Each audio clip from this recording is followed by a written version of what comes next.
Okay, welcome back. So we left off in the middle of the screen, right about here. Um, in Genesis 47, 8 through 9, a curious Amenemhet III, who was the Pharaoh who elevated Joseph, that's what the research points to, asks Jacob how old he is, and Jacob responds in verse 9 that he is 130 years old. Joseph would have been 39 at this point. He was 30 years old when he stood before Pharaoh after being released from prison. 30 years, Genesis 46, plus 7 years of plenty, plus the 2 years of the 7 years of famine would add up to 39. Add 17 years later when Jacob died, and he would have been 56. 147, take away 56 is 91 years. So down here in the corner, we can see Joseph was born when Jacob was 91. He, like his brother Benjamin, really were the children of their father's old age.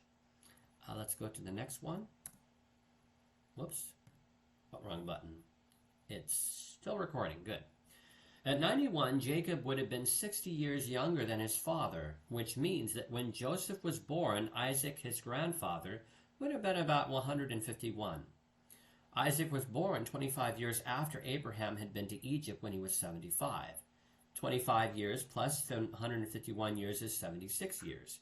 Then add 17 years, which was Joseph's age when he went to Egypt. Here we find that there is almost 200 years, 193, between Abraham having been informed by God of the servitude of his descendants, Genesis 15:13, and Joseph being sold in Egypt.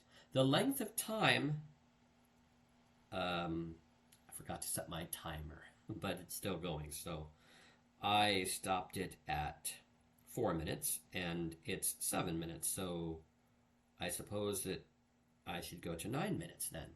Okay. All right.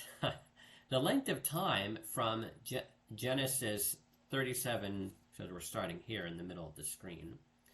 The length of time from Genesis 37:2, when Joseph was 17, to Exodus 12:40 is more than 430 years, which works, and we will examine the reasons why later. 200 years in Canaan and 400 plus years in Egypt. From Abraham to the Exodus is more than 600 years, which deviates from the supposition that the Israelites could not have been in Egypt for 400 plus years, and even further from the length of time of which God mentioned in Genesis 15:13. Joseph lived to the age of 110. 110 take away 17 equals 93 years, which is how long Joseph lived in Egypt. This is important, and along with the age and lineage of Levi, which we will cover later, we can begin to piece together how the children of Israel could have been in Egypt for 400 plus years. Because we're using the flashlight method, we need to turn to Egyptian history. But before we do, I want to mention that something important happened to Joseph when he was 27. It is also connected with the number 83, which we will examine later, and that number 83 is related to the 430 years of servitude mentioned in Exodus 12:40. The 18th dynasty is arguably the most famous dynasty in all of Egypt. One of its last and most famous pharaohs was Tutankhamun, and we'll stop there because I don't want to go over 5 minutes, and we'll begin in just a moment.